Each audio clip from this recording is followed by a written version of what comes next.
नमस्कार। आज बनाएंगे चकली भाजनी। चकली अच्छी तरह क्रिस्पी बने इसीलिए तरह तरह के मिक्स ग्रेन से हम ये भाजनी तैयार करने वाले हैं। तो आइए बनाते हैं ये भाजनी। भाजनी बनाने के लिए चाहिए 1 किलो चावल। चावल आप कौन से भी इस्तेमाल कर सकते हो। 1 किलो चना दाल, लगभग 150 ग्राम ज्वार है, लगभग 150 ग्राम मूंग दाल है बिना छिलकों की, और लगभग 100 ग्राम उड़द दाल ली है। तो ये सारे ग्रेन्स हम इस्तेमाल करने वाले हैं भाजनी बनाने के लिए। अब चना दाल को पानी से भिगो लिया है और इसके बाद जल्दी से ही हमें ये दाल चालनी के ऊपर डाल देनी है ताकि पानी पूरा निकल जाए। चना दाल को सूखने के लिए ज़्यादा समय लगता है, तो आप चना दाल को कम से कम एकदम ऊपर ऊपर से भिगोगे तो भी चलेगा। इस तरह दाल को रख दिया है ताकि पानी पूरा निकल जाए। अब चावल लेते हैं और चावल को भी उसी तरह पानी से भिगो लेते हैं। पूरे भीगने के बाद वो भी चालनी के ऊपर इस तरह रख देते हैं ताकि पूरा पानी निकल जाए। 4-5 मिनट के लिए ऐसे ही छोड़ देते हैं। इस तरह कॉटन का कपड़ा बिछा दिया है। दाल को रखे 4-5 मिनट हो गए हैं। अब पानी पूरा निकल चुका है। अब दाल कपड़े पे अच्छी तरह फैला लेते हैं। ये हमें घर में ही छांव में सुखाना है। चाहो तो जल्दी सूखने के लिए आप फैन का इस्तेमाल कर सकते हो। तो इस तरह हमने दाल को अच्छी तरह फैला लिया है। अब चावल भी फैला लेते हैं। इस तरह दाल और चावल को हमने अच्छी तरह फैला लिया है। अब बाकी के जो ग्रेन्स है वो भी इसी तरह हमें धो के सुखाने हैं। तो ज्वार ली है, उसे भी पानी में डाल के भिगो लिया है और वो भी चालनी के ऊपर डाल देते हैं ताकि एक्सेस पानी निकल जाए। और 2-3 मिनट के बाद ये भी सूखने के लिए हम डाल देते हैं और अच्छी तरह फैला लेते हैं।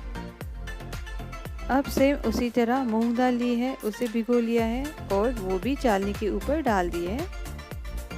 एक्सेस पानी निकलने के बाद वो भी हम कपड़े पे फैला लेते हैं। अब हमारी उड़द दाल बाकी है, उसे भी भिगो लेते हैं पानी से और वो भी चालनी के ऊपर डाल देते हैं। पूरा एक्सेस पानी निकलने के बाद वो भी कपड़े पे अच्छी तरह फैला लेते हैं।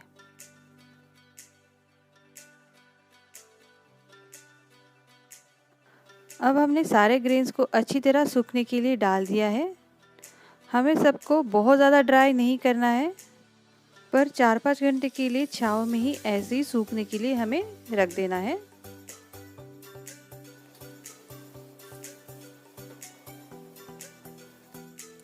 अब लगभग 5 घंटे हो गए हैं। देखिए हमारी ज्वारी, मूंग दाल, उड़द दाल, चावल और चना दाल अच्छे से सूख गए हैं। हल्की सी एक नमी है, उतनी हमें चाहिए ही। अब हमें थोड़ा थोड़ा लेके अच्छे से भून लेना है। तो सबसे पहले चावल लिए हैं और कढ़ाई में इसे चम्मच से चलाते हुए अच्छे से भून लेते हैं। गैस की फ्लेम कम ज़्यादा करते हुए हमें ये अच्छे से रोस्ट कर लेने हैं। तो लगभग 5-7 मिनट भूनने के बाद चावल देखिए हमारे अच्छे से रोस्ट कर लिए हमने। चावल का कलर चेंज हुआ है और थोड़े से ये हल्के हो गए हैं। तो ये तैयार है, इन्हें हम निकाल लेते हैं। अब बाकी के भी चावल हमें इसी तरह रोस्ट कर लेने हैं।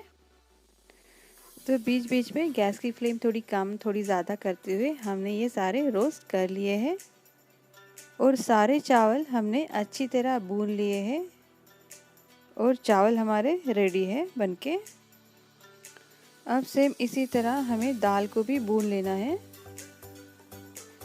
तो थोड़ी थोड़ी दाल लेके हम कढ़ाई में सेम इसी तरह भून लेते हैं। चना दाल को भूनने के लिए सबसे ज़्यादा समय लगता है, पर एकदम हाई फ्लेम पे इसे मत भूनिए। फ्लेम को थोड़ा कम ज़्यादा करते रहिए ताकि ये अंदर से भी अच्छी तरह क्रंची हो जाए।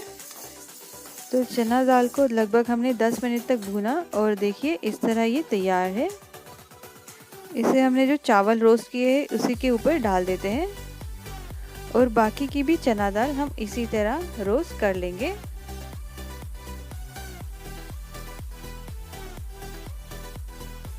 तो हमने सारी चना दाल अच्छे से भून ली है तो चना दाल और चावल हमने अच्छी तरह भून लिए हैं। अब बाकी के जो ग्रेन्स है वो भी एक एक करके वो भी भून लेते हैं। तो ज्वार लिए है और उसे भून लेते हैं।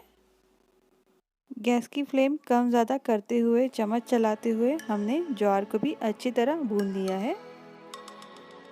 ज्वार को हम ऊपर डाल देते हैं।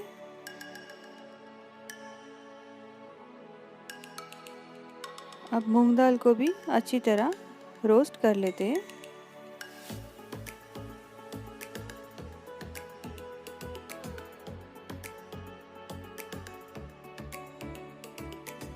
तो इस तरह हमने मूंग दाल को भी अच्छी तरह भून लिया है, वो भी ऊपर डाल देते हैं।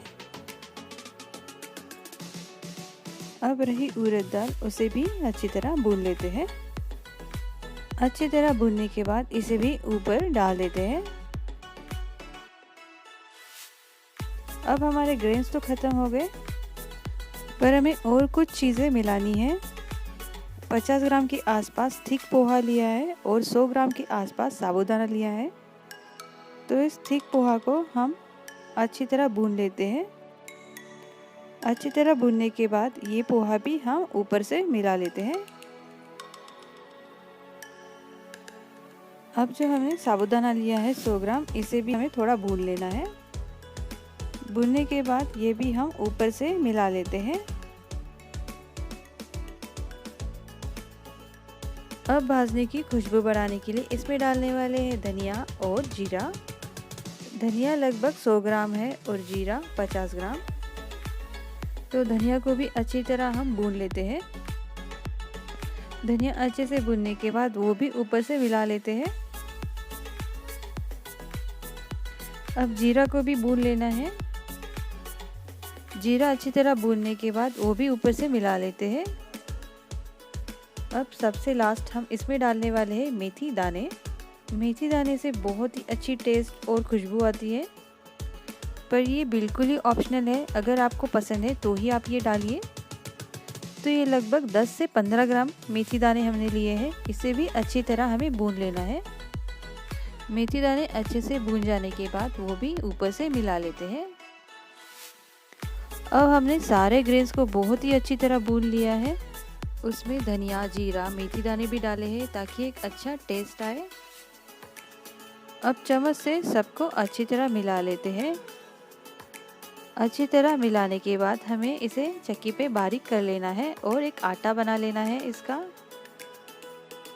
तो इसे हमने अच्छे से पीस लिया है और ये चकली के लिए भाजनी हमने तैयार कर ली है। इस भाजनी से बनी चकलियाँ बहुत ही क्रंची बनती है, तो ज़रूर ट्राई कीजिए ये चकली भाजनी। तो कैसी लगी आपको ये भाजनी की रेसिपी? अच्छी लगे तो लाइक, सब्सक्राइब और शेयर ज़रूर कीजिए। मिलते हैं अगले नए रेसिपी के साथ। नमस्कार।